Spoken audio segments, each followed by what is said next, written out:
Buenas tardes con todos. A continuación tenemos la mesa titulada Historia, Informática y Sociedad Virtual. A continuación voy a presentar a los especialistas que han venido a acompañarnos el día de hoy. Primero, Nelson Manrique es historiador y sociólogo. Estudió sociología en la Universidad Nacional Agraria La Molina. Obtuvo una maestría en sociología en la Universidad Católica y un doctorado en Historia y Civilizaciones en la Escuela de Altos Estudios de Ciencias Sociales de París. Es profesor principal de la PUC y también se desempeña como periodista y columnista de La República. Es reconocido por trabajar en temas de historia social, historia económica y política y violencia política. Además, es un estudioso de una de las tecnologías, de nuevas tecnologías y de la red global. Es un autor muy prolífico y entre sus libros tenemos Usted fue aprista, Bases para una historia crítica del APRA, La piel y la pluma, escritos sobre literatura, etnicidad y racismo, La sociedad virtual y otros ensayos, Las guerrillas indígenas en la guerra con Chile, Campesinado y Nación, etc. Después tendremos la intervención de Carlos Chávez, quien es egresado de la maestría en Historia y licenciado en Historia por la Pontificia Universidad Católica del Perú, con estudios en Sociología también en la PUC. De Derecho en la Universidad Peruana San Martín de Porres y de Gestión de Proyectos en el ILPES. Fue jefe de proyectos de la Dirección Académica de Investigación de la PUC entre 1994 y el 2009 y desde el 2009 se desempeña como director de la Dirección de Gestión de la Investigación del Vicerrectorado de Investigación de la PUC. Es profesor del Departamento de Humanidades, sección Historia desde 1994, ha sido docente del programa UNEX para adultos mayores.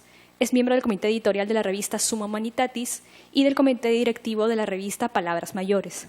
Fue coordinador del Grupo de Desarrollo en Multimedia de la PUC. Y por último tendremos a José Ragas, quien es candidato a doctor en Historia de América Latina por la University of California, Davis, Estados Unidos. Licenciado por la Pontificia Universidad Católica del Perú y docente de la Universidad Pacífico, afiliado al Centro de Investigación de dicha universidad. Su tesis doctoral analiza la formación del sistema de identificación en el Perú y la formación de la población indocumentada entre 1820 y 1931. Sus áreas de investigación están referidas a la formación del Estado y la historiografía. Es columnista en Noticias SER y coeditor de Contrahistoria del Perú, Ensayos de Historia Política de 2012. Primero tendremos la intervención del profesor Nelson Manrique. Tiene 20 minutos. Bueno, primero quiero agradecer la oportunidad de participar en este importante evento. Siento que estoy en un tema en que habitualmente cuando hablo a sociólogos piensan debe ser un buen historiador, pero como sociólogo no marcha. Y cuando hablo con historiadores dicen debe ser una buena sociología, pero como historia. Es un tema de frontera y la reflexión que quería plantear tiene que ver con los cambios que se están produciendo a nivel mundial y el oficio del historiador. Y quisiera partir de una proposición base, y es que siempre la historia la escribimos en presente.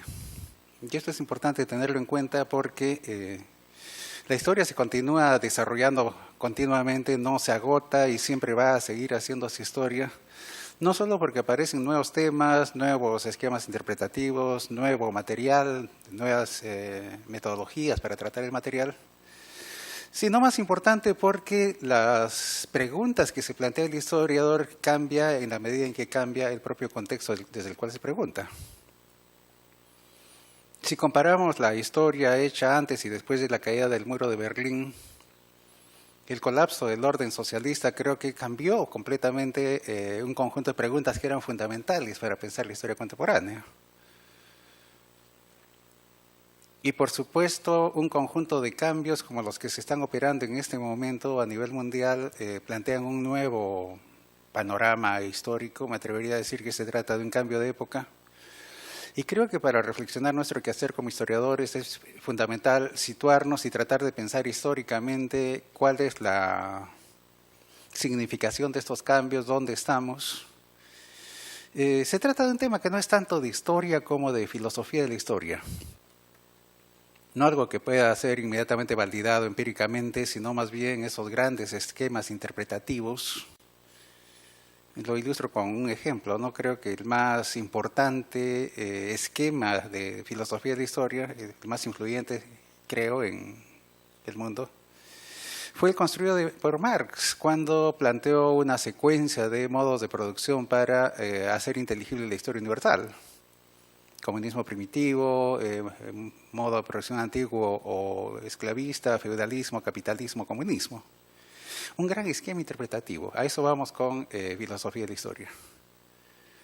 Y un poco quisiera ensayar desde, como reflexión de un historiador, dónde estamos en este momento. ¿Qué ha cambiado y qué grandes preguntas nos plantea este nuevo contexto, esta nueva situación? La hipótesis que voy a proponer es que estamos en un cambio de época y este cambio de época tiene que ver con la transición dentro del capitalismo, dentro del modo de producción capitalista, a una tercera fase. El capitalismo, sabemos, surge de las ruinas del orden feudal. Tempranamente se puede situar en el siglo XVI. Y ha pasado hasta este momento, pasó por dos grandes fases. Se pueden diferenciar dos fases muy claramente, ¿no? La primera, que va entre el siglo XVI y el siglo XVIII, el que se ha denominado, Marx puso el nombre capitalismo mercantil. Es un capitalismo que por una parte unifica el mundo, ¿no? Se inaugura con los grandes viajes de exploración, los grandes navegantes, el descubrimiento, la conquista, la colonización del mundo, que permiten por una parte crear un mercado mundial y establecer una división del trabajo mundial. Una gran distribución en la cual Europa se reserva la manufactura, el África se convierte, el África negra, en un cazadero de fuerza de trabajo esclava. Centroamérica y el Caribe se especializan en producción de materias primas agroindustriales, algodón, azúcar. México y Perú se encargan de proveer de los metales preciosos, oro y plata, que van a soportar esa enorme expansión de los intercambios mercantiles que acompañan al nacimiento del capitalismo. Es bueno recordar que hasta 1872, cuando se empieza a desmonetizar la plata en Alemania, todos los intercambios se hacían en metales preciosos. Y que solo recién en 1944, en los acuerdos de Bretton Woods, que se decide que se va a utilizar el dólar aparte del oro. Hasta ese momento todos los intercambios mercantiles eran en oro. Eso para situar cuán importante es el oro y la plata para lo que va a ser el desarrollo capitalista. Ahora, esta primera fase de capitalismo mercantil es un capitalismo pues comercial que no cambia la manera de producir. Hasta el siglo XVIII lo que sigue existiendo es una producción de pequeños productores independientes, campesinos por una parte, artesanos por la otra. Siempre los historiadores solemos poner marcadores simbólicos para enfatizar los cambios en una determinada época. Lo que quiero decir cuando decimos que en 1453 la caída de Constantinopla es un punto crítico en la transición del feudalismo al capitalismo, no es porque en ese año cambió el feudalismo a capitalismo. Es porque se considera que la caída de Constantinopla es un punto importante dentro de un proceso que toma décadas en cristalizarse. De la misma manera, creo que a mí me gusta como marcador simbólico para la transición del capitalismo mercantil a la siguiente fase, al capitalismo industrial, el año 1776. Por dos hechos claves. Se publica el libro de Adam Smith, La riqueza de las naciones, que va a sentar las bases teóricas de interpretación de lo que es el capitalismo industrial, y se da la patente a la máquina de vapor de James Watt. Como marcador simbólico me parece perfecto. Simplemente hay que pensar que es el año de las reformas borbónicas, víspera de la crisis de Tupac Amaru y todo lo demás en las colonias americanas.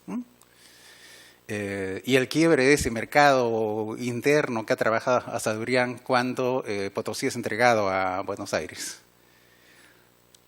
Ahora bien, el capitalismo industrial se extiende entre fines del siglo XVIII hasta fines del siglo XX, un par de siglos.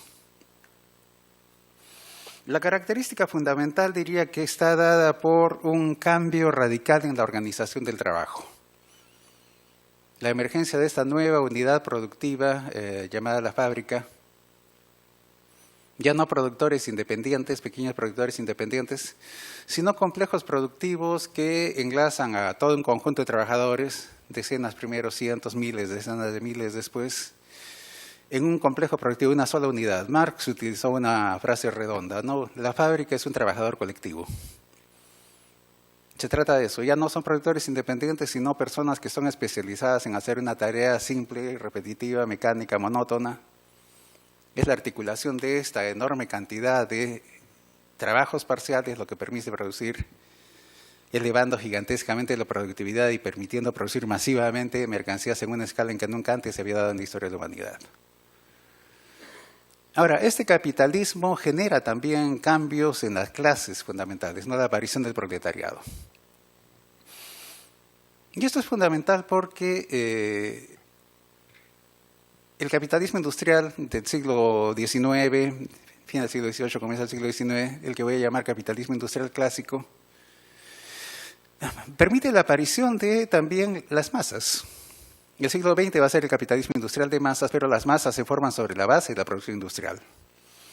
No se trata solo de producción masiva de mercancías, no se trata solo de consumo masificado, no solo se trata de estilos de vida masivos, sino la formación del trabajador masa. Y este trabajador no calificado, fácilmente intercambiable, pero que se junta en unidades productivas de miles, decenas de miles de trabajadores y que va a constituir esta fuerza social llamada proletariado, un conjunto de trabajadores que comparten condiciones de trabajo semejantes, que tienen demandas semejantes, pueden identificar un enemigo común. En otras palabras, la aparición de la conciencia de clase. Y con las masas, la política de masas, partidos, sindicatos, el horizonte de la revolución. La propia politología aparece como disciplina con la sociedad industrial. Y el sujeto político por excelencia son las masas. ¿Por qué traigo a colación esto? Porque creo que la crisis mundial de la política es la crisis de las masas. Ha entrado en crisis la forma de hacer la política porque el protagonista histórico de la política, como fue pensar estos dos últimos siglos, entró en crisis. Ahora bien, dentro de esta segunda fase, el capitalismo industrial, ya hablaba del mercantil, en segundo lugar el industrial, se puede distinguir dos subfases. El capitalismo clásico, industrial clásico del siglo XIX y el capitalismo industrial de masas del siglo XX. Creo que la experiencia, la investigación histórica va mostrando que no hubo un cambio de fondo con el socialismo, los socialismos realmente existentes del siglo XX. Quiero compartir con ustedes, estoy fascinado con un libro de cuya existencia me enteré por Willy Rochabrun, lo encontré en red y pude bajarlo, imprimirlo. Es una novela escrita en 1921 por un señor llamado Eugene Zamyatin, un ruso que escribe 3 años antes de la muerte de Lenin, en los comienzos del capitalismo, de la experiencia socialista soviética, un libro que nunca es publicado hasta 1980 y tantos en la Unión Soviética, no, después de la caída del muro de Berlín, perdón, que está en manuscrito, que circula profusamente en manuscrito en la Unión Soviética y que finalmente es publicado en Londres. Los editores tienen que poner el título porque ni título había puesto y le ponen de título nosotros. ¿Por qué es importante nosotros esta novela? Orwell reconoce que 1984 se inspiró en nosotros. Y es una tremenda distopía sobre la sociedad industrial. Escrita en los albores del socialismo soviético. ¿Cuáles son las amenazas que él señala? Las mismas que vamos a encontrar en las grandes distopías del capitalismo industrial. Un mundo feliz de Huxley, 1948 de Orwell, Fahrenheit 451 de Ray Bradbury, la hora 25 de Virgil Georgiou. La masificación del individuo, la desaparición de la individualidad, el estado totalitario que lo controla todo. Todo eso está en Zamyatin en 1921, antes de Stalin.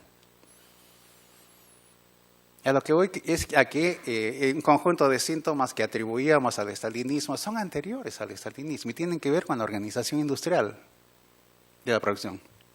Y esto sucede tanto en el mundo capitalista como en el mundo socialista. Y mucho de lo que ha reflexionado las ciencias sociales, el gran tema de la sociología del siglo XX, la alienación y todo, tiene que ver con las características de ese capitalismo industrial de masas del siglo XX. Ahora, como el tiempo me queda corto, señalaré que hacia la década a mediados de los años 70, fines del siglo XX, se empiezan a manifestar una serie de síntomas que son recogidos por distintos ensayistas que indican que el capitalismo industrial de masas está llegando a un límite. Enumero algunos títulos de algunos libros influyentes. La sociedad postindustrial de Daniel Bell, la condición posmoderna de Lyotard, 72-76, el capitalismo tardío de, perdón, alguno debe recordar el nombre del autor belga, economista, Mandel, gracias, Ernest Mandel, ¿no? Parece que está claro que algo está cambiando de fondo. Lo que no está claro es a dónde va esto.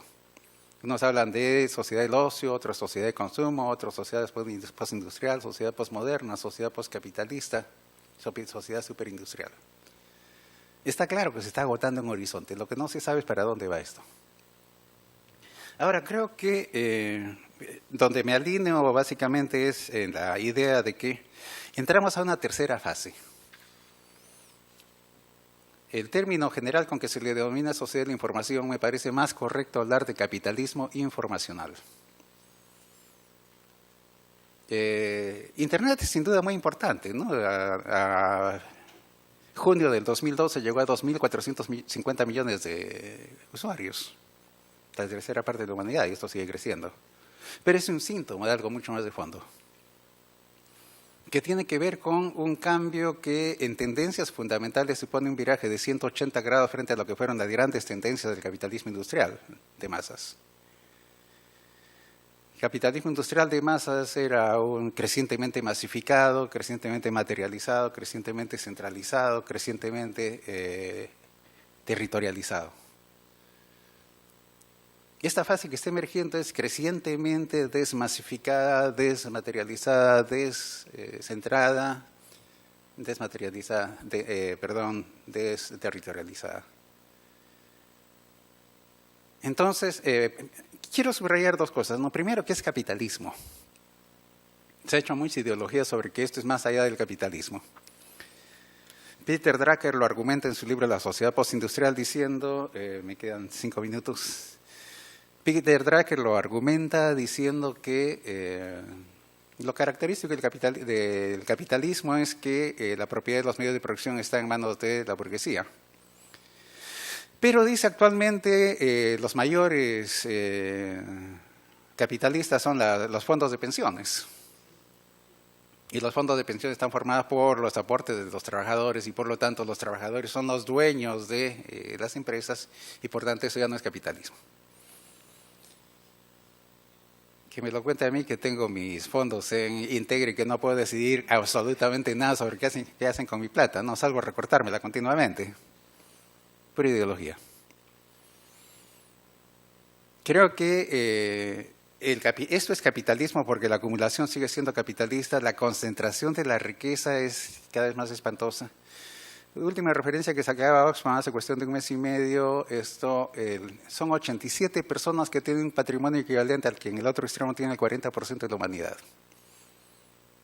Si eso no es acumulación ampliada, si eso no es reproducción capitalista, no sé qué otro nombre. Y la crisis del 2008 que todavía se extiende y bueno, en España sigue siendo noticia de hoy, es terriblemente capitalista. Esto sigue siendo capitalismo. Pero las preguntas que nos planteamos, y quisiera ilustrarlo con un último ejemplo de un ensayista muy influyente, no historiador, pero un ensayista influyente que es Mario Vargas Llosa. La crítica de Mario Vargas Llosa oponiendo la modernidad, Europa y la modernidad frente a los esquemas retrógrados, retrasados, etcétera, etcétera, tiene como horizonte una sociedad que corresponde a lo que era el mundo en los años 70. Un mundo en que aparentemente todo iba a lo homogéneo, se eliminaba toda la diversidad, porque esa es la sociedad industrial de masas, lo homogeneiza todo, lo estandariza todo, ¿no? Y donde el ideal es la fundición de todo el mundo en una sola matriz, que es la civilización que es esta cultura europea cristalizada, ¿no? Un conjunto de valores, logros culturales, ¿no? El sueño para cualquier sociedad del mundo debiera ser civilizarse. Y civilizarse es llegar a ese estadio, porque es una idea evolucionista, ¿no? Esto hay estadios inferiores de cultura y estadios superiores que culminan en esta maravillosa cúspide que es la civilización, la cultura europea. Bueno, pero esto lo dice, y es interesante, en los años 70 eso era verosímil y siempre he pensado que Arguedas, cuando muere el 69, encaja dentro de lo que Mario Vargas Llosa va a denominar una utopía arcaica, porque para el horizonte histórico de los años 60, 70, pensar en la diversidad es ir contra la evidencia histórica, pues es ir contra lo que es la tendencia general de desarrollo del mundo que está marcado por el capitalismo industrial de masas, que desaparece lo singular, que impone la homogeneidad. Ese es el tema de grandes distopías del mundo industrial, ¿no? La desaparición del individuo, la masificación, la disolución de la identidad. Pero eso, bueno, remitámonos a las evidencias históricas, ¿no? En los años 80, 90 lo que tenemos es una explosión tremenda de la diversidad a nivel mundial. Separatismos, nacionalismos, regionalismos, etnicidades, el retorno del indio en América Latina, casi se divide en un referéndum en Canadá, la emergencia de las minorías étnicas, el estallido de un conjunto de naciones en Europa Oriental, las espantosas limpiezas étnicas en Europa Oriental, en África, ¿no? Que son intentos de intentar imponer la homogeneidad eliminando a los distintos. Y lo que se nos ha convertido en sentido común que ni lo pensamos, ¿no? El derecho a la diferencia. ¿Quién va a estar en contra? Eso era impensable en los años 60, 70. Era romántico, por eso Arguedas era un romántico, ¿no? Porque añoraba un mundo que ya no era más. Y es por eso creo que en este momento Arguedas es mucho más actual, mientras que Vargas Llosa va quedando crecientemente de moda. Porque sus preguntas, para volver a la primera parte y terminar con esto, corresponden a un horizonte histórico, y esto lo traigo a nuestro quehacer como historiadores, que no corresponde a dónde estamos situados ahora. Entonces, termino, mi tiempo se ha terminado y por tanto termino diciendo que Internet, las redes, todo esto es fundamental, hay que trabajar, hay que estudiarlo, pero no se trata de un simple cambio tecnológico. Hay mucho más, es una transición, un cambio de época que como historiadores debiera interesarnos profundamente. Muchas gracias.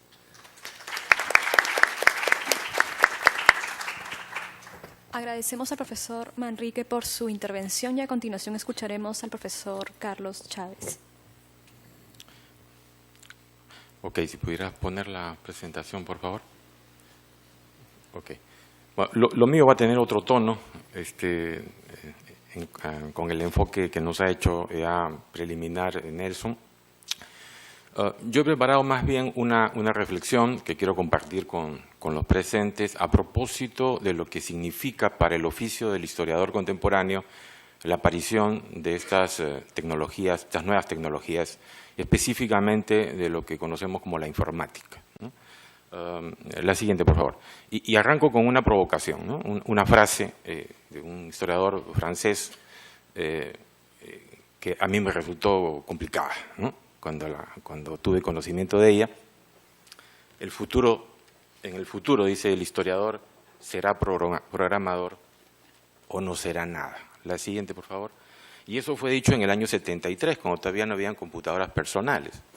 Ya había computación, ciertamente, los famosos mainframes, pero ya había el uso de sistemas de cómputo de grandes computadoras, pero la situación hacía pensar a este destacado historiador francés, que además pertenecía a la Escuela de los Anales, de que bueno, no nos quedaba más remedio que estudiar pues, Fortran, COBOL, BASIC y ese tipo de cosas, que en esa época eran el lenguaje de las máquinas. ¿Será cierto eso? ¿Será cierto que los historiadores tendremos que transformarnos de alguna manera, cambiar de oficio para poder estar a tono con las nuevas tecnologías? Para poder responder a eso he preparado la presentación siguiente. La siguiente, por favor. Y el esquema que quiero seguir rápidamente, porque el tiempo es tirano acá, tiene que ver con algunos temas, ¿no? Los siguientes, todos los 4. Okay. Primero, hacer una distinción entre lo que significa para el oficio del historiador la aparición de la fuente digital. La fuente digital trae ventajas tremendas y problemas nuevos, ¿no?, frente a lo que ha sido la tradicional fuente por oposición analógica. El otro es el gran dilema para nosotros los académicos, ¿no?, el mundo de los programas y el mundo del mercado, ¿no?, que es todo un dilema y toda una problemática. En tercer lugar, hablar muy rápidamente, porque no me va a alcanzar para más, de algunas herramientas que considero claves para el oficio del historiador hoy, en estos momentos, y finalmente plantear una reflexión acerca de lo que se viene. La siguiente, por favor. Sí, perfecto.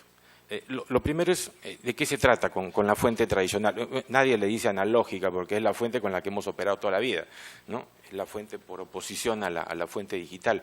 Pero esta fuente tenía ciertas características, sea del tipo que sea, no necesariamente la fuente documental.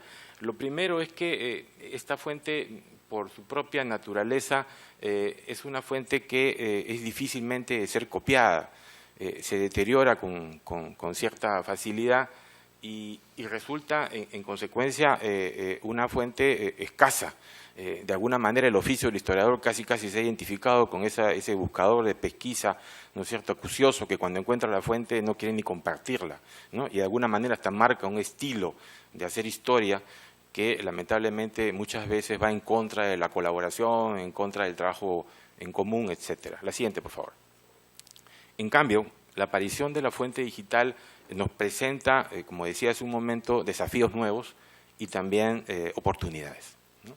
Una es que detiene de alguna manera la copia digital, ciertamente, que puede ser muy fiel a la original, ¿no?, protege la fuente original.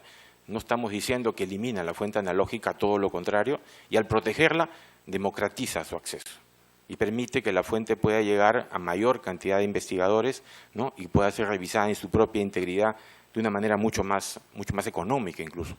Baja los costos, redefine las formas de la propia investigación académica. Los costos de muchos de los proyectos de investigación están fundamentalmente destinados a los viajes, ¿no?, y a todo lo que significa la manutención del trabajo del historiador, ¿no? Con esto no estoy diciendo que no haya que viajar, ¿no? Lo que estoy diciendo es que la existencia de cada vez mayor cantidad de repositorios al alcance del trabajo del investigador con fuentes originales, digitalizadas adecuadamente al acceso público, están generando una tremenda revolución en la forma de hacer historia. La siguiente, por favor. Y acá entonces nos encontramos con cosas interesantes, ¿no? Yo traía unas 3 reflexiones, ¿no? La primera tiene que ver con que ahora es posible, con la fuente digital, frente a la limitación de la fuente analógica, atacar un corpus documental mucho más ambicioso.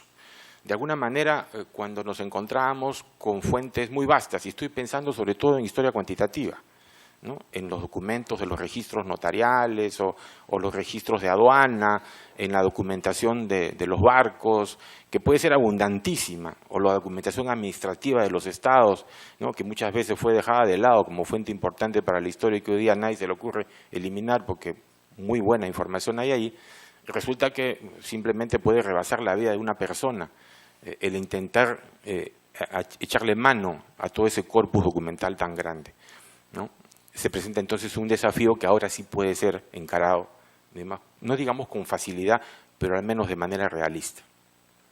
Por otro lado, nos permite también pasar de conclusiones que pueden ser irrelevantes a conclusiones mucho más relevantes, porque muchas veces nos encontramos, en la ciencia social es más fácil cuando de alguna manera un estudio en la ciencia social analiza un caso, ¿no?, y se quiere hacer una generalización, se le dice, un momentito, estás tú frente a un estudio de caso, no me generalices, pero en el oficio del historiador hay mucha tendencia a veces a que cogiendo un caso, ¿no?, resulta de una generalización extrema, ¿no?, que no resiste ninguna crítica.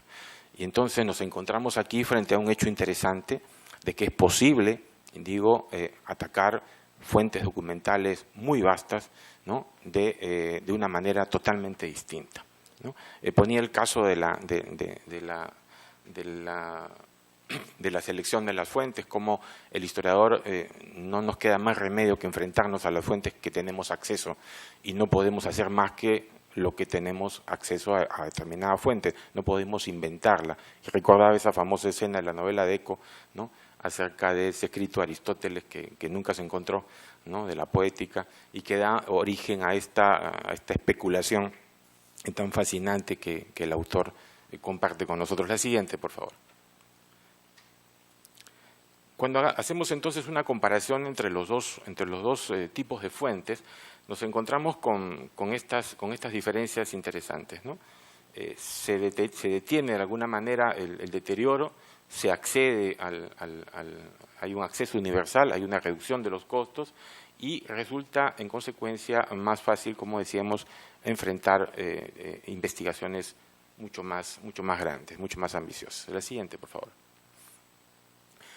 Cuando aparecen las fuentes digitales, recuerdo mucho algunas anécdotas al respecto. Algunos historiadores, algunos maestros nos decían, no, esto no es para los jóvenes, ¿no?, porque ya no van a trabajar con las propias fuentes, esto no hay que socializarlo, ¿no?, hay que mantener las fuentes bajo custodia, bajo 7 llaves, ¿no?, porque esto de poner todas las fuentes a conocimiento de toda la comunidad no es lo mejor. Y resulta que hoy día las fuentes están ahí, y están ahí para trabajar con ellas, y para con las mismas fuentes, como bien sabemos, porque la historia es ante todo interpretación, hacer interpretaciones de uno o de otro tipo. La siguiente, por favor. Este es un caso emblemático antes de la computación, ¿no?, de lo que se podía hacer para falsificar una fuente, y eso sin Photoshop, ¿no es cierto? Y eso lo hizo el estalinismo, ¿no?, cuando borraba los personajes, ¿no?, con una manera magistral. Es decir, que la precariedad de la fuente digital y la precariedad de la fuente analógica para ser falsificada es igual. Siempre podrá haber ese tipo de falsificación. La siguiente, por favor. La siguiente. Sí. La siguiente. Bien. En esta tabla he tratado de resumir lo que acabo de señalar. La pasa rápido, por favor, porque está simplemente refrendando lo que hemos presentado hace un momento. La siguiente.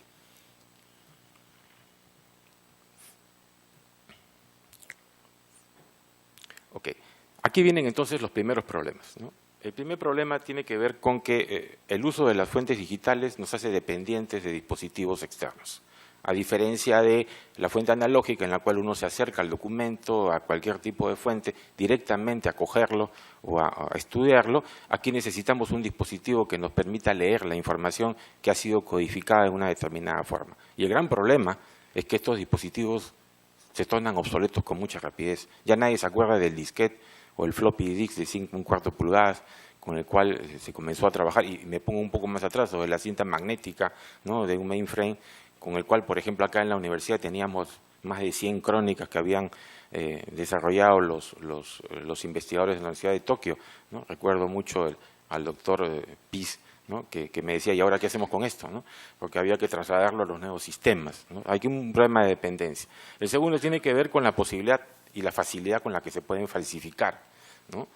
El otro es la posibilidad de que la necesidad de migrar constantemente la información a nuevos dispositivos para evitar su obsolescencia, ¿no? Hace poco leía, y eso ayer se ha cumplido 45 años de la llegada del hombre a la Luna, cómo hace muy poco nomás se rescató información histórica del alunizaje que había sido olvidada, parece ser por algún funcionario descuidado, y que no se podía leer, porque los equipos con los que se habían filmado simplemente ya no existían, ¿no? Ya han tenido que hacer prácticamente una reconstrucción de las propias máquinas para poder leer esta información, ¿no?, que es de hace 45 años nada más, ¿no?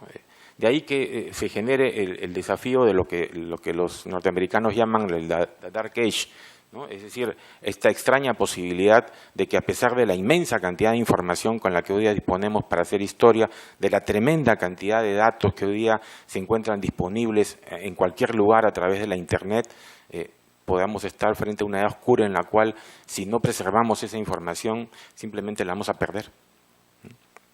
Imaginémonos nomás, hay un estudiante que está trabajando una tesis ahorita del Twitter, por ejemplo, en la historia, y ¿qué pasa con esa información? ¿No? Esa información que queda alojada un tiempo en los servidores y después simplemente se volatiliza, desaparece, ¿no? Quizá la tenga guardada de repente la NSA o algún organismo de seguridad, pero no está al alcance de los historiadores, ciertamente. La siguiente. La siguiente lo voy a saltar, ese es un video que había puesto, pero no hay tiempo. La siguiente. Y en el Perú hemos avanzado poco, pero el gran problema que tenemos es el de proteger a nuestras fuentes analógicas, es decir, el descuido de los archivos nacionales, sobre todo los departamentales, la pérdida, el saqueo, el robo, la venta de fuentes, que es escandalosa. Todo eso debe formar parte de un esfuerzo nacional para digitalizar esas fuentes de una vez, ¿no? Y ponerlas al alcance de los investigadores. Ya en el periodo predigital, incluso en la época analógica, muchas universidades estadounidenses venían a nuestro país, no a digitalizarla ciertamente porque la tecnología no estaba disponible, sino a microfilmarla, ¿no? Y toda la microfilmación muchas veces, ¿no?, significaba que para poder estudiar, hoy día nosotros, muchas de esas fuentes, tenemos que ir a las universidades norteamericanas donde los microfilms sí se han conservado, porque aquí muchas de las fuentes simplemente ya desaparecieron, ¿no? O no están al alcance. La siguiente. ¿Qué es lo que ha pasado en el mundo? Rápidamente, simplemente señalo de que el desarrollo ha sido muy diverso. Ha habido todo un intento por organizar a los historiadores alrededor de esto. Han habido asociaciones mundiales, hubieron congresos, todo esto entre el año 1980, 90 y principios del 2000, y después bajó. Bajó cuando se plantea la discusión ya no en términos de la informática para la historia, como si fuera un instrumento aparte, sino qué significa esto para la enseñanza de la historia, qué significa esto para la investigación histórica y qué significa esto para la difusión de la historia, ¿no? La siguiente, por favor. De ahí que incluso los términos clásicos, ¿no?, de historia y computación, como le llaman en los Estados Unidos, se transformó en un concepto más bien un poco adecuado para el debate actual, para la problemática que tenemos, y más bien, ¿no?, el gran problema, el gran desafío es cómo utilizamos estas nuevas herramientas para hacerle nuevas preguntas a la información histórica, para recrear y generar nuevos datos en un siguiente nivel y para construir entonces preguntas mucho más sofisticadas, mucho más profundas, que antes no era posible hacer con los instrumentos o con las fuentes tradicionales. La siguiente, por favor. Aquí rápidamente solamente menciono el caso de la necesidad de entrar al manejo de los programas llamados libres, ¿no?, que no significan gratis necesariamente, y que nos vemos entrampados porque la academia y los historiadores no somos mercado, ¿no?, para las empresas que hacen software. Entonces nosotros lo que tenemos que hacer es muchas veces sacarle la vuelta a los programas, ¿no?, utilizarlos de otra manera, y eventualmente en algunos, que voy a pasarlos rápidamente, utilizarlos adecuadamente porque han sido creados para eso. La siguiente, por favor, ¿no? Hay algunas herramientas que quería simplemente pasar rápido, ¿no? Ahí tenemos el caso de todos los programas que conocemos, los programas de procesadores de textos, ¿no?, lo que se llama la ofimática, las bases de datos, y me he centrado en tres, ¿no? Quizás el emblemático programa de análisis cualitativo, el Atlas-T, que es un programa muy interesante, que se usa mucho en la academia y que permite justamente la manipulación de información que de otra manera se nos escapa de las manos, porque no es data cuantitativa, sino data cualitativa, ¿no? El caso del EndNote, que es un producto más bien comercial, ¿no?, para el registro bibliográfico, muy potente, y su competencia, diría yo, que es gratuita, el Zotero, ¿no?, que funciona en línea y que nos permite también hacer lo mismo casi que el EndNote, ¿no?, desde una plataforma, digamos, individual. La siguiente, por favor, ¿no? Aquí tenemos un caso de la utilización de la ofimática mal y bien, ¿no? En el primer caso, ¿no?, con una hoja de cálculo, ¿no? No se trata simplemente de construir una gráfica, ¿no?, y meter los datos que están en la tabla y generar que haga que el Excel haga todo, porque si así fuera, En la primera gráfica podemos encontrar tremendos errores al trasladar la información de 0 datos, ¿no es cierto?, a la curva o a la línea que cae en pendiente, porque no hay 0 datos. Cuando en la historia 0 datos no significa que no hubieran, que hubiera 0 producción, sino que no hay datos, no existen los datos.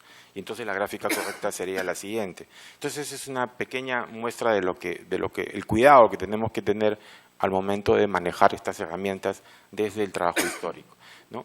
Esta es la página principal del Atlas TI, que incluso hay una versión de prueba que se puede bajar muy potente, está en español también, ¿no? Pero es un programa comercial para análisis cualitativo. La siguiente, por favor, ¿no? Esta es la del EndNote, que como digo es una poderosísima herramienta, deberíamos tenerla acá, no se usa, la usan creo con los dedos de la mano, ¿no? Y nos ayudaría muchísimo para el trabajo, sobre todo la redacción de artículos y el manejo bibliográfico. La siguiente. Y el Carbox, que es una vieja herramienta que ahora se ha modernizado mucho, ¿no? Le encanta a nuestro rector, a Marcial, ¿no? Lo maneja desde que era DOS, ¿no? Y resulta que se ha modernizado mucho, trabaja ya en plataformas más avanzadas y es muy potente y es gratuito, ¿no? Y si queremos fichar, esta es la herramienta para fichar, ¿no? Definitivamente, ¿no? Y la siguiente, ¿no? Y el otro es un ejemplo de las fichas que bota el Carbox, la siguiente, que solamente es un vago ejemplo, ¿no? La siguiente, por favor. Y acá lo que yo creo que es la herramienta clave que tenemos que manejar para justamente todo lo que es el manejo de información en red, en la web, ¿no? Nos permite hacer fichas de contenido, fichas bibliográficas, con notas, recuperarlas en el instante, es muy, muy completo, ¿no? La siguiente, por favor, ¿no? Acá hay unos ejemplos, la pasemos rápido. La siguiente, de la misma Sotero. Aquí hay una ficha que construye a propósito de eso. Aquí es un video que lo vamos a tener que saltar, donde se explica rápidamente qué cosa es. Y salto rápido a otro tema que tiene que ver con otro tipo de instrumentos que a veces no le damos importancia y que tiene que ver justamente con el manejo de datos para el historiador, de grandes cantidades de datos. La banca lo hace, por ejemplo, en la empresa privada, ¿no? Y hace lo que llaman data mining, ¿no?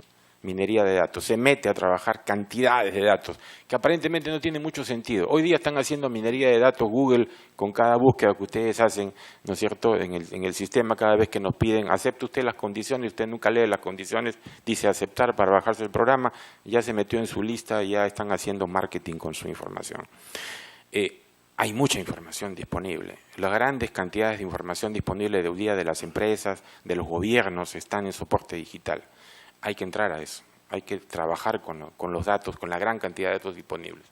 Hay todo el tema de la producción de libros electrónicos, de las bibliotecas en línea, del reconocimiento óptico de caracteres. Me canso ahí porque hay muchísimas cosas. La siguiente, por favor. Hay algunos comentarios sobre lo que acabo de señalar del data mining. La siguiente, ¿no? Y las otras son las herramientas más bien en línea, ¿no? Es la siguiente, ¿no? Que tiene que ver con lo que incluso en la universidad ya venimos haciendo. Este es un ejemplo clásico de lo que podemos encontrar, por ejemplo, en fuentes ya que existen, ¿no? Uno se va al repositorio, por ejemplo, de National Archive en los Estados Unidos y puede encontrar información de nuestro país, ¿no? Que ha sido desclasificada por el Freedom Act en los Estados Unidos, que permite el conocimiento de la información de los gobiernos de los últimos 30 años, ¿no? Yo hice una búsqueda, la siguiente, por favor, y, por ejemplo, botó un documento clasificado, ahora desclasificado, ¿no?, sobre la participación del gobierno peruano en el famoso Plan Cóndor. Está la información, claro, está mutilada, porque la ley echa la trampa, ¿no? La ley dice que se publique, pero no dice que íntegramente. Pero ahí estamos los historiadores, toda la vida trabajamos con información mutilada. Lo nuestro no es el mundo ideal, lo nuestro es el mundo así, el mundo cortado, fraccionado. Pero esta información está disponible. La siguiente, por favor, ¿no? Estos son los que llaman visualización, ¿no?, que es toda una rama de la historia que recién estamos entrando a trabajar, reconstrucción de espacios históricos. La siguiente, por favor, ¿no? Todo lo que los geógrafos han hecho, los sistemas de información geográfica hoy día utilizados para el trabajo histórico, ¿no? En la siguiente lámina podemos ver un ejemplo clásico, ¿no?, de esta información. Al lado izquierdo tenemos un mapa de los Estados Unidos y al lado derecho una suerte de buscador que permite, con fechas y con datos que se van creando, establecer las rutas y todo el movimiento de los esclavos en los Estados Unidos, porque es un mapa interactivo que se ha construido con información histórica real. La siguiente, por favor. ¿No? Aquí tenemos el otro caso, que es el caso de las redes avanzadas, ¿no?, lo que en Estados Unidos se llama Internet 2, en Europa el GEAN 2, ¿no?, que acá en América Latina, en el Perú, es la RAP, las redes académicas avanzadas, y la red académica peruana, que lamentablemente, y lo digo con pena, ¿no?, lamentablemente languidece porque no lo aprovechamos, ¿no?, porque es realmente una vía de comunicación altísima. La Católica es un nodo, ¿no?, desde hace muchos años, y estamos rogando que lo utilicen, ¿no?, si no fuera por los estudios de física de partículas que tenemos en la universidad, realmente no se trabajaría, y para la historia sería fascinante. La siguiente rápidamente para cerrar, que ya hace rato me pasé, ¿no? ¿Y qué pasa con esto, no? Hay toda una revolución en curso en todo el mundo, en todas las facultades de historia, en los departamentos de historia, integrando lo que significan estas nuevas herramientas y poniéndolas al servicio de los estudiantes, de los graduandos, de los investigadores, con riquísima información. La siguiente, ahí pasamos rápido, que son varios casos de universidades de los Estados Unidos, de Europa. En la siguiente, por favor, ¿no?, donde hay hasta manifiestos que se han hecho al respecto. La siguiente es el Digital History famoso, ¿no? Este es de la Universidad de California. La siguiente, ¿no?, este es en Europa, en Glasgow. La siguiente, por favor, ¿no? La siguiente, y hasta libros. Este es un libro famoso en francés, ¿no? Y la siguiente. Y esto, solamente rapidito, el tema de la búsqueda, de la perennidad en este mundo tan frágil, ¿no? Hay una experiencia que se llama el Internet Archive, que es un esfuerzo de la sociedad civil en los Estados Unidos por buscar recuperar esta volatilidad del mundo del Internet. Porque lo que está hoy día en el Internet está hoy día, pero no está necesariamente mañana, ¿no? Y la historia, ¿cómo la vamos a hacer si eso se ha borrado? Entonces están grabando, no todo el Internet porque no se puede, pero están haciendo una selección aleatoria de las páginas web y están almacenándolo eso, ¿no?, en una especie así de cúpula, ¿no?, para protegerla, no solamente para la posteridad. Yo hice una búsqueda porque me interesó sobre todo el retroceso que tuvo Caretas cuando colocó primero su información en línea y después se dio cuenta que no iba a hacer negocio y la sacó de línea. Entonces la busqué en Internet Archive porque si la pusieron en línea, la grabaron. La siguiente.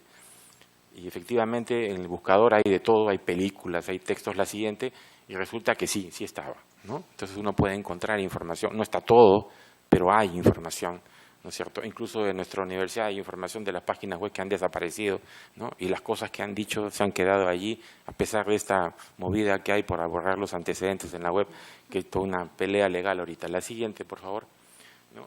Y obviamente no puedo dejar de hablar del caso de Wikileaks, ¿no?, por la importancia que tiene, y en la siguiente lámina está justamente los famosos petroaudios que siguen colgados ahí, para el que lo quiera rescatar, es fuente para la historia fundamental, puros MP3, no para escuchar música, sino para escuchar todo lo que finalmente se pudo almacenar ahí, que si no hubiera sido posible, simplemente se perdía.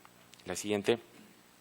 Y a veces no nos damos cuenta de la importancia de otras fuentes. Aquí tengo el presente el acceso a los digamos, dictámenes finales del Tribunal Constitucional, que tienen riquísima información, sobre todo en los considerandos, ¿no?, porque hay un estudio completo, ¿no?, que hacen los magistrados antes de dar su dictamen. El dictamen son una página, a nosotros nos interesan la documentación conexa que ponen los anexos, riquísimo, que a veces hay leyes que ya no existen, que no se pueden encontrar, documentos, y ahí están colgados íntegramente en la página del tribunal, ¿no? La siguiente.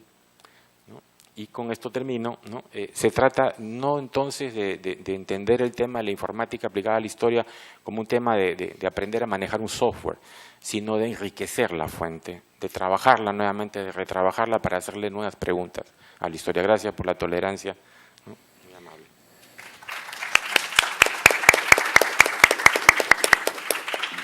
Muchas gracias, profesor Chávez, por su presentación. A continuación tenemos al profesor Ragas, José Ragas, y tiene 20 minutos. Sí, sí. Okay, bueno. Bueno, buenas noches a todos. Bueno, en primer lugar, para un poco seguir con los rituales, quiero agradecer la invitación, ya que me permite hacer dos cosas. Una es la de ordenar algunas ideas que he venido trabajando en los últimos meses, y la segunda es reencontrarme a veces con muy buenos amigos que a veces uno puede ver de cuando en cuando. Y eso es ya más que una justificación para poder, digamos, presentar ese tipo de adelantos o avances sobre el tema de informática y los historiadores.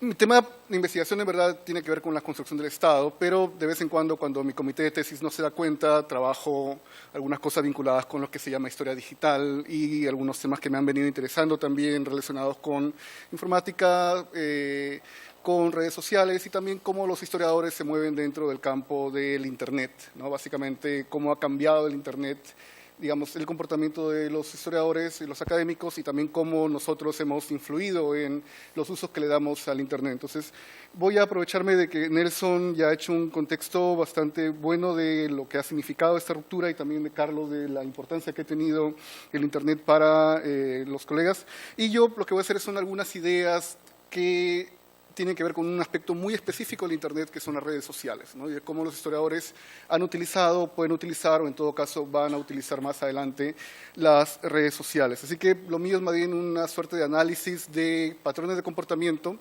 Soy una especie de antropólogo viendo una tribu en el Pacífico Occidental, viendo un poco los colegas cómo entran al Facebook, qué ponen, qué tuitean, qué no tuitean, y ver también cómo esos comportamientos se vinculan con comportamientos de otras comunidades de América Latina, de Estados Unidos y de Europa.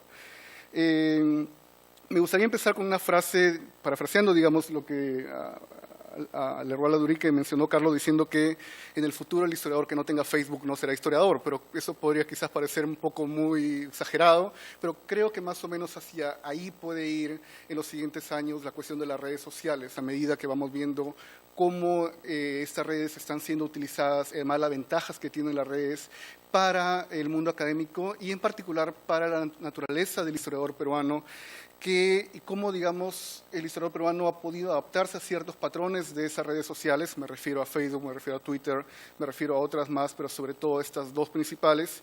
Y además también cómo esas redes sociales reproducen o en todo caso hacen más visible los problemas que tenemos como comunidad académica en el Perú, digamos, frente a otros países.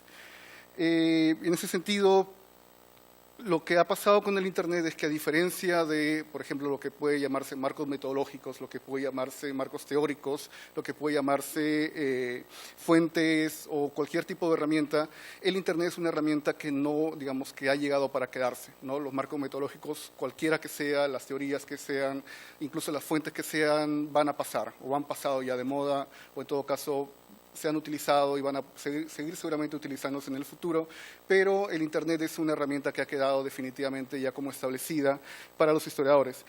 Hay un antes y un después, absolutamente, en la forma como el Internet ha irrumpido en el firmamento de los historiadores para todas las actividades que hacemos, desde escribir hasta presentar conferencias, hasta mandar mensajes, hasta la forma como organizamos nuestras hipótesis o cómo en todo caso comunicamos nuestros hallazgos. No hay, digamos, una vuelta atrás en ese sentido y parte de la hipótesis que quiero presentar es el hecho de que las redes sociales nos han permitido tener herramientas nuevas para nuestra labor como académicos y que también ha sido tremendamente beneficiosa para nuestra labor como historiadores en ese sentido. Puede ser muy complicado quizás para las generaciones nuevas percatarnos de cómo era antes y cómo era después, pero el cambio ha sido realmente fundamental y es una cuestión, tiene que ver casi como la caída del muro, ¿no? En la forma como, por ejemplo, compartíamos información, la forma como dialogábamos antes, a la forma como lo hacemos ahora con las redes es completamente distinta.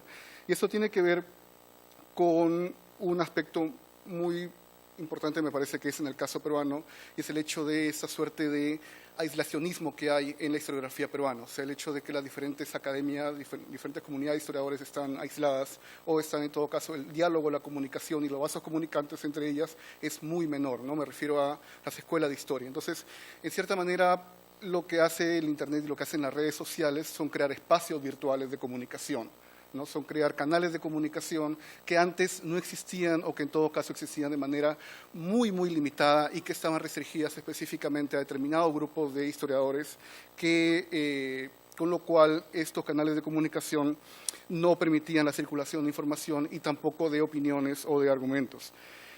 Y si quisiera exagerar, podría decir que Facebook o Twitter, en todo caso Mark Zuckerberg, ha hecho más por la historiografía peruana que la Academia de Historia, ¿no? En el sentido, digamos, de que nos ha brindado algo que no teníamos, que era un espacio virtual, o sea, la posibilidad de tener una suerte de lugar donde poder encontrarnos en un espacio además también que es más horizontal en cierta forma, ¿no? Antes los espacios de existencia estaban reducidos, por ejemplo, a eventos físicos con los cuales tenían que ser conferencias o tenían que ser publicaciones o tenían que ser elementos que estaban limitados por la misma naturaleza de estos medios.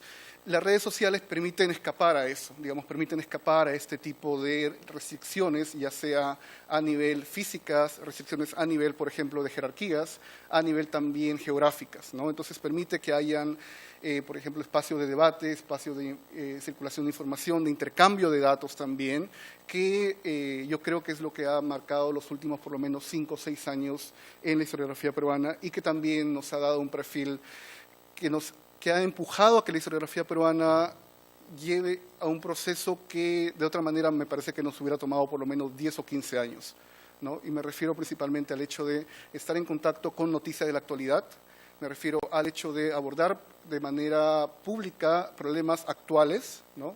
Que estaba pasando en la historiografía con el giro hacia el siglo XX, digamos, se estaba dando, pero de una manera mucho más lenta. Entonces, creo que el hecho de exponernos a las redes sociales ha hecho que los historiadores nos confrontemos con eso, ¿no? Con el hecho de que ya no podemos refugiarnos en nuestras oficinas, en la Torre de Marfil o en los archivos, donde estamos muy cómodos, sino que tengamos que salir de alguna manera a dar una opinión, o quizás no, sobre temas que nos competen también como ciudadanos y no solamente como académicos. Entonces, las redes sociales son eso, es una suerte de desafío, es un espacio, digamos, que ha llegado un poco de improviso, que no ha avisado, ¿no? Que no ha venido con un manual de instrucción, no ha venido con reglas, porque no hay reglas en esto, sino que hemos ido creando las reglas a medida que hemos ido empezando a aprender cómo usarlas. Hemos tenido que aprender cómo mantener códigos de conducta, por ejemplo, o sea, cómo llevar los códigos de conducta académico a ese tipo de espacios. Hemos tenido que trabajar con perfiles privados o públicos, hemos tenido que también trabajar con perfiles interdisciplinarios, ¿no? Al estar expuestos a ese tipo de información, y además una serie de elementos que yo considero que son mucho más ventajosos que perjudiciales si queremos hacer un balance de estos últimos 5 o 6 años a nivel de básicamente Facebook y Twitter, ¿no? Entonces, yo entiendo que algunos son muy reticentes, digamos, a usar Facebook y a usar Twitter, y tienen toda la razón. O sea, puede tomar mucho tiempo, puede consumir mucho tiempo. Algunos lo ven como una distracción. Hay gente incluso que tiene Facebook, que tiene Twitter y deciden cancelarlos para poder terminar con proyectos concretos o sencillamente se aburren. Y eso pasa, ¿no? En un momento determinado uno se siente saturado, ve que la información es demasiada, es abrumadora o que sencillamente no hay nada quizás de interés. Y como les digo, está en lo correcto. O sea, un historiador no es menos o no es más por tener redes sociales o no. Es solamente una herramienta que está ahí a disposición y que uno puede usarla o puede no usarla sencillamente. Lo que estoy un poco comentando es un diagnóstico de lo que ha venido pasando en los últimos años respecto a la manera como hemos venido utilizando estas redes sociales y que, creo yo, no hay una sola manera, ¿no? La hemos utilizado para diferentes formas, básicamente teniendo como aprendizaje otra herramienta previa que eran los blogs, ¿no? Los blogs, cuando rompieron los blogs el año 2003, fue algo fenomenal, fue también un quiebre importantísimo, porque por primera vez nos dio una voz de manera abierta, ¿no? Y que nos permitió escapar insisto nuevamente, a una serie de restricciones que teníamos como académicos a nivel de publicaciones, a nivel de congresos, a nivel de presencia física. Entonces, lo que nos dieron los blogs fue básicamente esta posibilidad de poder buscar una voz, de poder presentar lo que hacíamos a un público mucho más amplio, a un público que de otra manera quizás no nos hubiera leído, ¿no? Porque las revistas, porque las publicaciones quizás llegaban solamente a 300 personas, 400 personas, llegaban a bibliotecas y una vez que alguien la leía, después ya se olvidaba.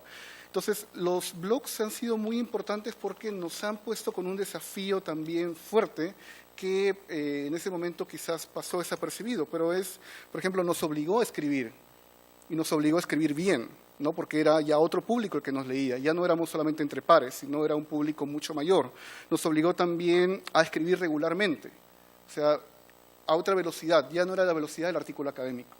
O sea, un artículo académico que nos podía tomar quizás 6 meses en publicar hasta que saliera finalmente en prensa, no, ahora un post podía demorarte ni siquiera un mes, podía demorarte 2 semanas, o incluso tenías que estar constantemente publicando y tenías que estar tratando de mantener ese tipo de ritmo para que la gente te siguiera leyendo. Entonces, cambió completamente la velocidad, cambió completamente el estilo, cambió completamente las reglas de juego entre lo que era el académico y el público, ¿no? O sea, ya no era, digamos, el vínculo entre académicos, sino era básicamente un público ilimitado. Y para quienes tenían blogs también el otro reto era escribir sobre temas variados. O sea, no podías escribir solamente sobre tu monografía de investigación, ¿no? Sobre tu tesis de bachillerato, o sea, porque eso se te acababa al segundo post. O sea, y porque la gente te iba a dejar de seguir. Entonces, era toda una serie de retos de cómo al historiador o al académico lo arrojaba sencillamente a la esfera pública, ¿no? Y cómo iba a poder, digamos, mantenerse o iba a poder sobrevivir en la esfera pública. Y muchos lo hicieron bastante bien. En un artículo que publiqué hace unos años, hice un rastreo de los primeros blogs de historia que se publicaron, que salieron acá en Perú, y hubo un boom, digamos, de blogs de historia, una explosión, porque los académicos se dieron cuenta de que resolvía varios problemas, de que resolvía varias dificultades, ¿no? Desde lo que les comentaba, el tener un espacio propio para quienes no podían escribir en periódicos o para quienes no salían entrevistados, hasta, por ejemplo, poner información personal para que los ubiquen, porque las universidades no tenían páginas personales de profesores. Entonces, eso significó, digamos, usar el Internet con diferentes propósitos para poder aprovecharlo con beneficio propio y también para poder comunicarse con un público mayor. Y eso, en cierta manera, también preparó a la comunidad académica para lo que era el siguiente paso, que eran las redes sociales, ¿no? Poco a poco las redes sociales fueron desplazando los blogs. Luego de este boom que les digo que hice el análisis cuantitativo, lo que pasó con los blogs es que fueron decayendo. O sea, los historiadores escribieron 1, 2, 5 posts, en todo caso algunos empezaron a usar noticias y a cortar y pegar las noticias en sus posts, pero fueron muy pocos los que siguieron manteniendo opiniones propias o en todo caso ensayos originales, porque es complicado.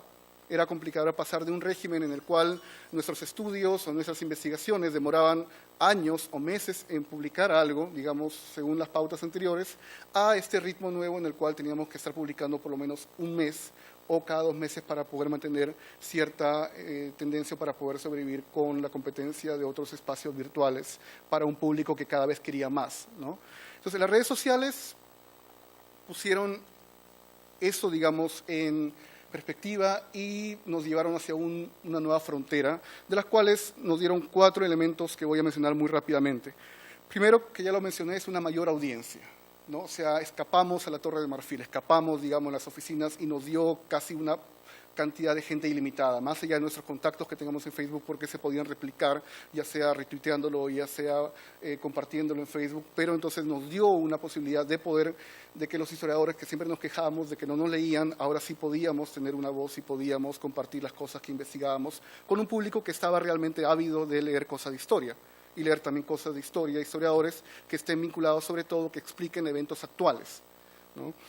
Un segundo elemento tiene que ver con que nos permitió el intercambio de opiniones y sobre todo la formación de debates, que a veces en los eventos o los coloquios o incluso en la presentación del libro no había, ¿no? Por ejemplo, y me refiero a debates vinculados con el presente, un debate contra, digamos, la eventual triunfo, candidatura de Keiko Fujimori en 2011, ¿no? O debates, por ejemplo, como en defensa de patrimonio, sobre traslación de archivos, la relación de documentos, el debate sobre memoria, que ha sido permanente en los últimos años, contra, digamos, la idea de la banalización de la memoria, o incluso el debate más reciente que ha sido sobre la unión civil, donde he visto a muchos historiadores dando su punto de vista, ¿no? Desde cómo esto se ha planteado históricamente y por qué la unión civil, digamos, debería ser en todo caso un elemento que va acorde con la expansión de derechos en el caso peruano. Un tercer elemento tiene que ver, y ya lo mencionó también Carlos, a la exposición de la información. O sea, tenemos información infinita para todos los gustos, desde archivos hasta videos, hasta elementos, por ejemplo, como dossier de fotografías y libros. Incluso hay una página en Facebook, se llama Historia en PDF, donde suben PDFs de libros, ¿no? Y uno puede encontrar cosas que de otra manera no podría encontrar porque los libros son caros o están agotados o están en otra parte, en el otro lado del mundo, y que uno los puede bajar, digamos, con solamente un clic. Publicaciones también, uno puede también compartir eventos, ¿no? como este de acá, uno puede también comentar, comunicarlo con gente que no es académica, sino que está interesada. Entonces, una exposición a una infinidad de información que antes uno quizás no tenía o que estaba limitado por los medios anteriores o revistas o publicaciones. Y finalmente, lo que tiene que ver con la consolidación de identidades, ¿no? O sea, con lo que les comentaba antes, esa idea de, por ejemplo, las escuelas de historia. Las escuelas de historia han encontrado una voz en estas redes sociales, ¿no? Ya sabemos ahora qué pasa con la escuela de Trujillo, sabemos qué pasa con la escuela de Huamanga, sabemos qué pasa con incluso las escuelas de Lima, que a veces estamos distanciados o no estamos, digamos, en comunicación. Entonces, eso ha permitido crear este tipo de espacios virtuales donde uno puede enterarse cuáles son las problemáticas que están pasando, por ejemplo, San Marcos Católica, lo que está pasando en Trujillo, lo que está pasando incluso en Ayacucho, lo que está pasando con los chicos de Cusco, ¿no? Cosa que antes era muy complicado, porque uno tenía que esperar al coloquio, a los coloquios internacionales, a los coloquios regionales para ver qué es lo que estaba pasando, y aún así no llegaban todos, llegaban solamente algunos o unas delegaciones y no se podía entablar, digamos, un debate fructífero. Entonces, esas son, digamos, las ventajas en general de las redes sociales, lo cual no significa de que no tengan, digamos, un lado oscuro, que no tengan, digamos, también elementos en contra, y creo que dos principales problemas es el hecho, en primer lugar, que a veces estos debates académicos terminan convirtiéndose en debates personales, ¿no? Y en cierta manera tiene que ver, creo yo, porque creo que nos falta aprender cómo argumentar académicamente. O sea, digamos, eso me parece que es un elemento que eso se magnifica en las redes sociales cuando estamos debatiendo temas académicos, ¿no? O sea, nos falta elementos, digamos, metodológicos para saber cómo argumentar, para saber cómo llevar ideas y para saber también cómo mostrar evidencia sin que esto degenere, pues, digamos, en casi una pelea cuerpo a cuerpo en las redes, ¿no? Entonces, eso es un elemento, me parece, que es bastante visible y que, mal que bien, uno u otro hemos caído ahí. Y el otro es el problema que creamos a que estas redes sociales son el mundo real. No son el mundo real, son una herramienta nada más. Entonces, todas estas ventajas que les he mencionado, que les he dicho sobre cómo mejorar las cosas, sobre cómo llevar esto, tiene que llevarse al mundo real. O sea, no podemos quedarnos únicamente en el Twitter, en el Facebook. O sea, esta idea de interconexión, esta idea de interdisciplinaridad, de debatir, de poder encontrar una voz mucho mayor, de poder conectarnos con otras personas, tiene que ser llevada a las personas reales. No solamente, digamos, a los avatares, no solamente a los perfiles de Facebook o los perfiles de Twitter o quedarse en eso nada más. Tiene que convertirse en proyectos concretos. Y en ese sentido, creo que las redes sí van a convertirse en una herramienta útil para los historiadores, ¿no? Si no, de lo contrario, van a ser solamente eso, una ficción, una forma en la cual vamos a sentirnos bien por algunos minutos, pero que no va a llevar a un desarrollo concreto ni al avance de las tendencias académicas. Y solamente para terminar, la idea que les quería comentar era esta, era cómo estas redes pueden ser herramientas bastante útiles para el mundo académico, ¿no? Yo las vengo utilizando ya hace un buen tiempo y me ha servido mucho. Por ejemplo, para la tesis me ha permitido, a veces tengo alguna duda o tengo algo que compartir, lo pongo en la red o tengo alguna pregunta y mucha gente me ayuda con eso, ¿no? Me dice, mira, en tal archivo he visto tal cosa, en tal otro he visto tal cosa, quizás esta idea te puede servir. O sea, esa es la idea de colaboración, ¿no? Y como insisto, estas redes no tienen que quedarse ahí en el mundo virtual. O sea, no tenemos que quedarnos frente a la computadora o frente al iPad, ¿no? Tenemos que hacer que eso, salir de esa zona de confort y llevarlo hacia lo que estamos haciendo ahora, que es con los colegas y con las personas reales. Muchas gracias.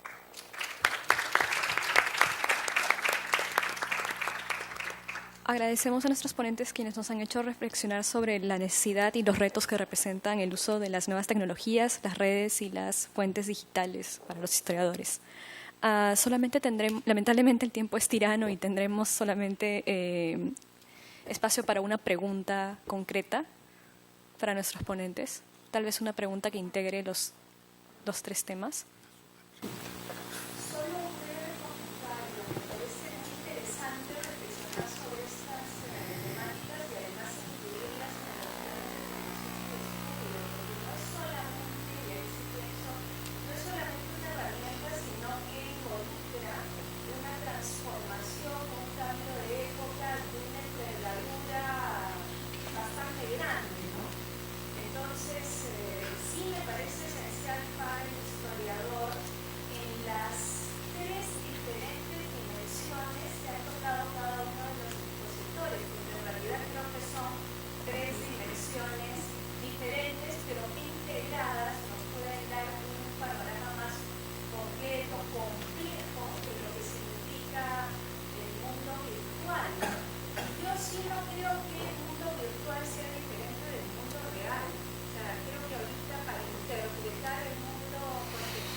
pronto para mi generación o la de ustedes no lo es, pero para las nuevas generaciones de nuestros alumnos es también el mundo real.